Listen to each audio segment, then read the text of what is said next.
Last month, I discussed the mistakes I made when running my first D&D campaign. Today, I'm going to highlight one of those mistakes, because it's one I see a lot of DMs make, and I still make it pretty often. Most DMs grow up absorbing rich, elaborate fantasy worlds. Middle-earth, Westeros, and even the Star Wars universe have a lot of texture and detail for fans to sink their teeth into. And the more we explore those worlds, the more details we would like to see filled in. And it's only natural that the sort of fan who would enjoy and appreciate the minutiae of a popular fantasy world of an established brand would also gravitate toward running their own RPGs. These are the DMs who tend to make elaborate maps of their campaign settings, or come up with an entire backstory for the world, with a new set of nations and gods and creation myths that might never affect the game.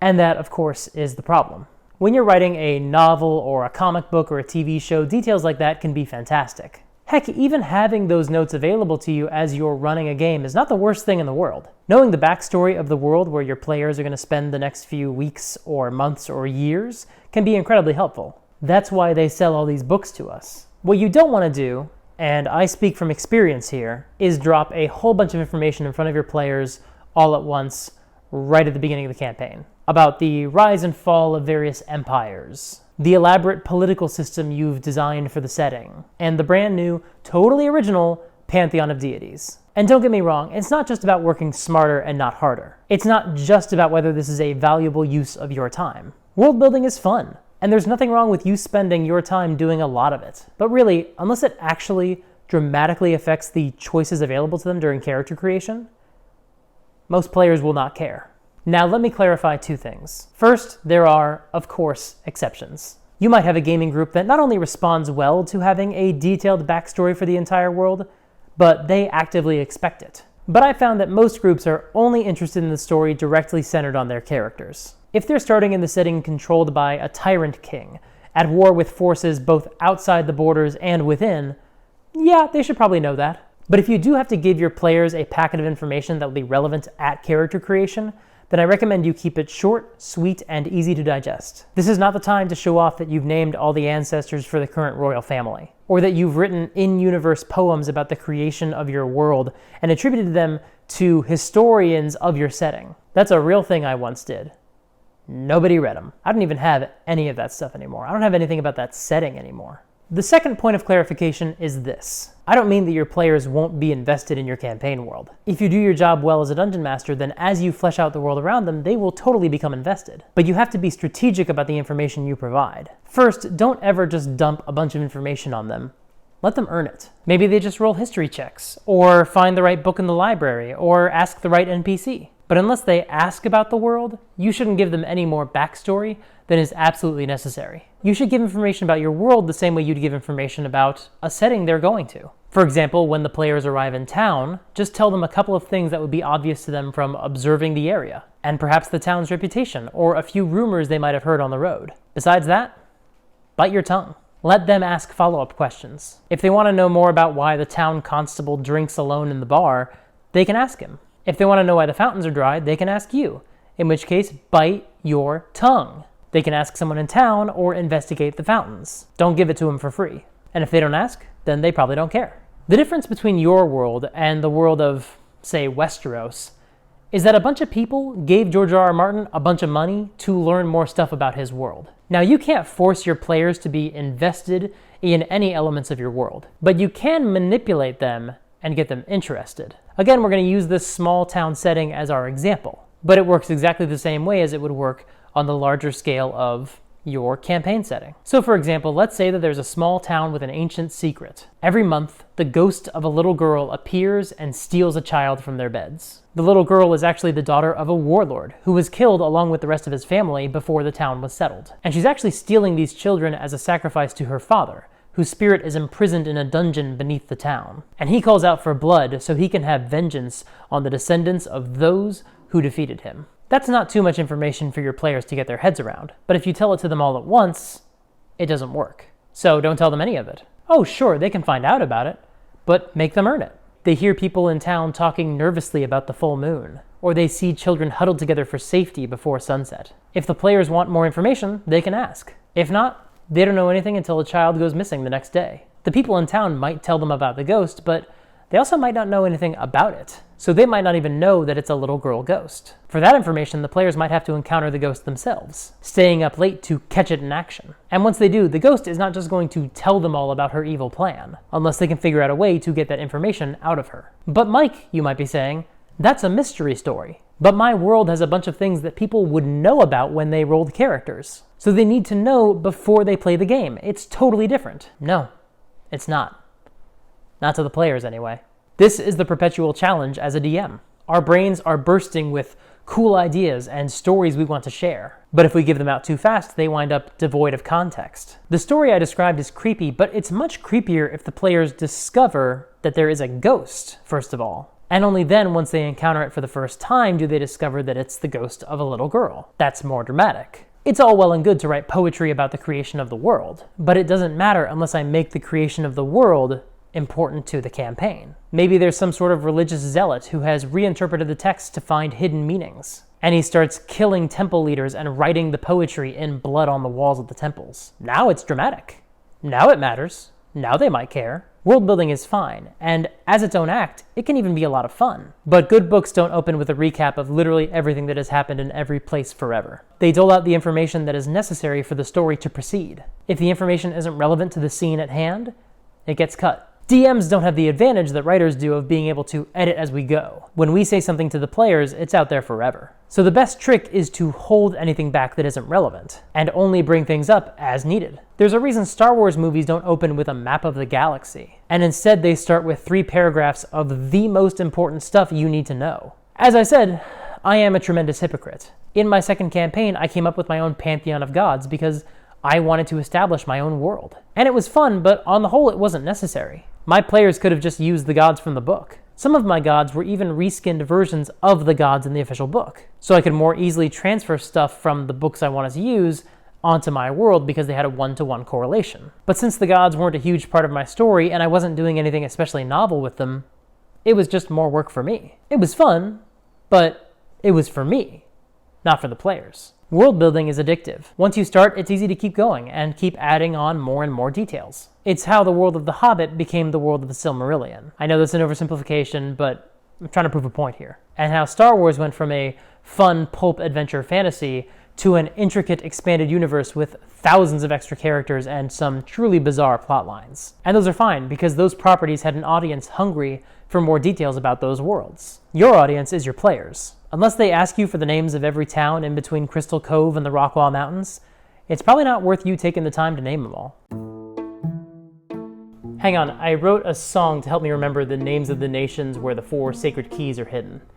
There's the humans of Aetheria, the snakemen of Avonia, the orcs of Selaonia, and the elves of Nova Noor. No, wait, hang on.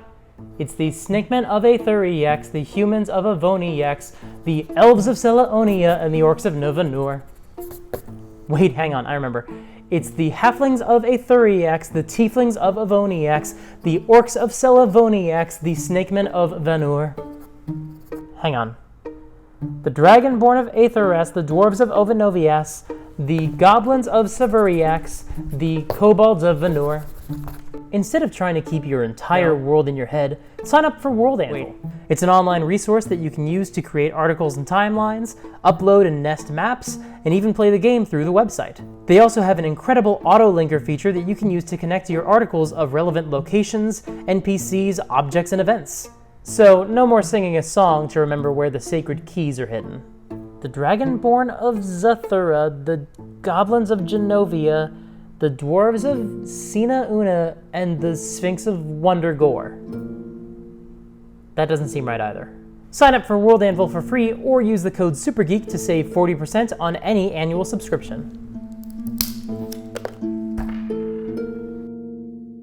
Now, here's where I know people are going to comment, well, what about Critical Role or any other actual play? And clearly the audience does care about the lore because they're publishing books about it and they're selling them. There are YouTube channels dedicated to unraveling the mysteries of the world of Critical Role. But none of those people are in Matt's game. Yes, his players care about the lore, but only as much as it's actually relevant to the game. There's a similar moment in the final arc of both Campaign 1 and 2 where Marisha pores over her notes and starts rattling off theories. But she's not theorizing for fun like critters are. She's not theorizing recreationally. She's trying to figure out what's going on in Matt's plot. She's theorizing in character just as much as she is as herself. For most of Campaign 2, some players didn't even realize there were 2 moons in Exandria. So in Campaign 3, those moons are way more important to what's going on in the story. And now they know the name of at least one of those moons. Some fans already knew the name of the moons, maybe off the top of their head. It was definitely on the wiki. But that's part of being a fan instead of a player. Fans can't interact with the world of an actual play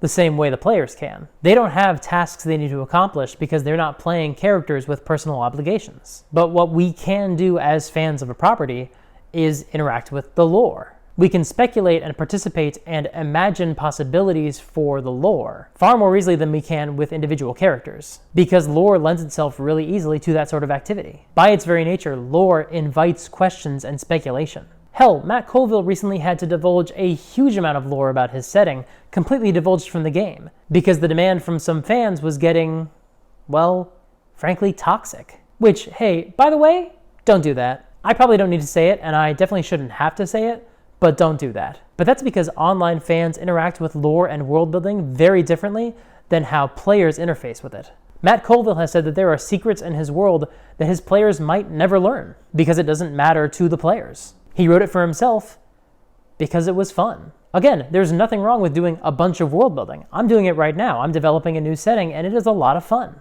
But it's for me. I'm giving myself the tools necessary to feel confident and comfortable when running my games. But I'm also being very conscious of how I'm going to present this information to my players. Because so many times I've laid out way more information than the players would ever need and then expected them to retain it all. But they're not playing the game for my lore. They're playing the game for their characters. My first DM, Daniel Fernandez, spent a lot of time on the backstory of his setting in our early games. But it became pretty clear that I was the only one actually reading any of it. When we moved into 5th edition, he typed up a quick backstory brief. But by keeping it short and simple, just a little over 2 pages, most of the group was able to read it and retain all of the relevant details. And those who didn't were able to pick up enough on context clues from the other players during the game, so they could follow along without issue. So for those of you who think that your lore is essential for your players to know before they interact with your campaign world in any meaningful way, here's my challenge to you. Can you summarize your campaign setting,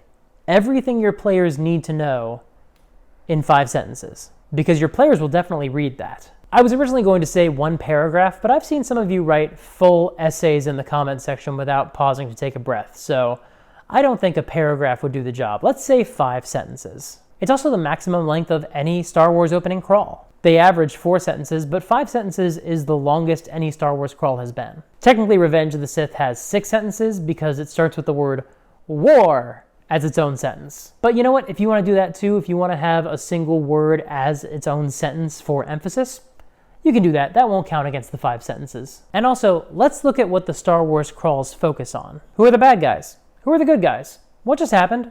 Where are we going? This gives them just enough information to understand your setting and start creating their characters. If they ask more questions during character creation, feel free to answer them, because they asked. But do you know why the first Star Wars opening crawl does not mention the Jedi? Because that's something the characters would discover organically as the story played out. Trying to figure out how much information to give your players is a constant challenge as a dungeon master. And yes, if we're being completely honest, if you gave your players more than 5 sentences, they would probably still read it. Having a handout with some proper names and some local recent history that your players would be aware of, that's fine. Especially if you want them to refer back to it as needed, a handout that they have during play can be great. But not all of your players will read it, and not all of your players will remember it. So I still think you should at least try to summarize your setting in just 5 sentences. It gets you thinking about the elements of your campaign setting that are the most important for someone to know before they start rolling dice, and which other parts can be tucked away until someone asks about them, or until they manifest themselves as part of your story. Thank you so much for watching. If you want to support the channel, there are a few ways you can do that. You can subscribe and hit the bell to tell YouTube that this channel is good and cool. You can sign up for my Patreon to help support the channel financially. You can join my Discord to become a part of a growing community, or you can sign up for my newsletter for a few occasional updates. Until next time, play fair and have fun.